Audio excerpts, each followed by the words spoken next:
In 2001, a man pulled a train for 32 feet using just his beard. His name was Ismael Rivas Falcon from Spain, and he got into the record books by doing this crazy stunt. Heaviest train pulled with a beard. The train, which had passengers on it, weighed 6,100 pounds or nearly 2 tons, which is comparable to a rhinoceros. And for added pressure, the train pull happened on live TV, so there were a lot of people watching. But why did he do this? Interesting question. There doesn't seem to be any specific psychological motivation, just a need to set a world record by dragging something really heavy with just his facial hair. This superhuman feat takes a lot of practice. Dmytro Hrunsky from Ukraine used his beard to pull a 5,687-pound minibus in 2024. But at one point during the event, Hrunsky actually tore the hair out of his face while attempting the vehicle pull. If pulling a heavy vehicle with your beard sounds painful, then imagine what it must be like to do it with your teeth. It happened in Malaysia in 2003. The teeth belonged to Velu Rathkrishnan, who pulled 2 trains weighing 260 metric tons for almost 14 feet. Fun fact, you have to be 16 years old or older to take part in this kind of challenge, basically the age you'd have to be to grow a beard anyways. These are just some of the amazing world records coming to you in this video. All around the world, people are earning titles you've never heard of. It may seem like a waste of time to some, but for others, it's what gets them out of bed in the morning. They take that ball and run with it, which is something to be celebrated. The craziest world records will change how you see the human race for the better. It's an unpredictable world of weird animals, facial hair, and fascinating medical conditions. In 1990, Charles Osborne from the US stopped hiccuping, which doesn't seem all that impressive. But he'd had those hiccups for almost 70 years. He'd been living with them since they began way back in 1922. But what started this epic case of hiccups? Reportedly, he suffered a brain injury after falling over while working on a farm in Nebraska. This bizarre incident put Osborne in the world record books. He disguised his condition by speaking in an odd way. It seemed sounding a little strange was better than having people constantly listen to hiccuping. Every time a hiccup happened, he'd inhale to reduce the noise level. No one recorded the exact number of hiccups Osborne made during his lifetime. However, some think he hiccuped approximately 430 million times. The constant sharp movements associated with the hiccups became very painful for him. Osborne died in 1991, only a year after he stopped hiccuping, and no one's quite sure why the hiccups stopped. At least he got a bit of rest after an extraordinary and exhausting existence.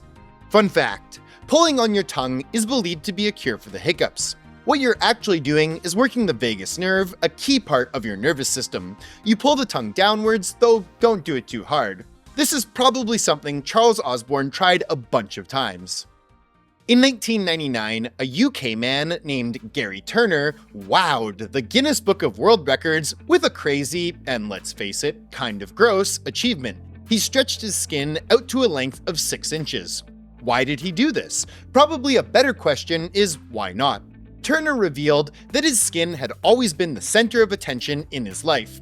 He said in an interview that his family members would show him off to friends, so he's been stretching his skin from an early age. He can do this because of how his body works. Turner has inherited a medical condition called Ehlers-Danlos syndrome, or EDS, something that affects approximately 1 in 5,000 people around the world. But his case is exceptionally rare. His arms, neck, and stomach are especially stretchy. Turner has released a publicity photo of himself covering his own mouth with a skin flap. For his world record of stretchiest skin, he pulled on the skin of his abdomen. It's a cool thing to see, but it should be noted that Ehlers-Danlos syndrome, named after dermatologist Edvard Ehlers and Henry Alexander Danlos, is a serious thing. Your connective tissue and skin elasticity is affected, meaning your blood vessels could burst.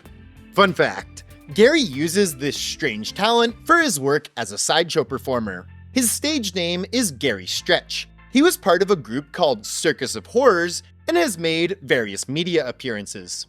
What would you do for a world record? Would you put as many snails on your face as you could possibly handle? This is exactly what happened in 2009. Not just once, but twice. The first time, an 11-year-old boy from the US named Finn Keller managed to fit 43 of the slimy creatures onto his forehead, cheeks, and chin. He wanted to beat the existing world record, which was either 10 or 36, depending on who you talk to. He did this in May 2009.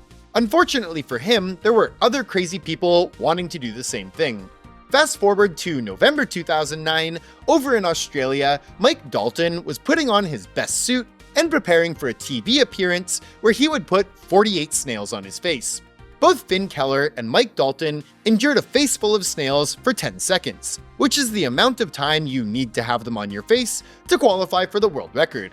Of course, there are other things that can be done with snails in order to get a place in the record books. Eating them, for example. In 1985, Thomas Green from the US spent between 2 and 3 minutes eating 220 snails. Fun fact, the largest land snail in the world measures around 15 inches long, which is about the same size as the average human face. This African giant snail was identified in the United Kingdom. They may be slow, but snails do tend to get around. The world would be a lot less interesting without these attention-grabbing record breakers. They go above and beyond to inject some weirdness into our daily lives. I mean, would you want to kiss a man who'd had a ton of snakes crawling on his face? Probably not. So the people who do this kind of have a sort of courage as well as determination. Few would attempt these records, which is what makes them so special. They may not be climbing to the top of a mountain or diving to the bottom of the ocean, but they surely have the same spirit of adventure in their hearts.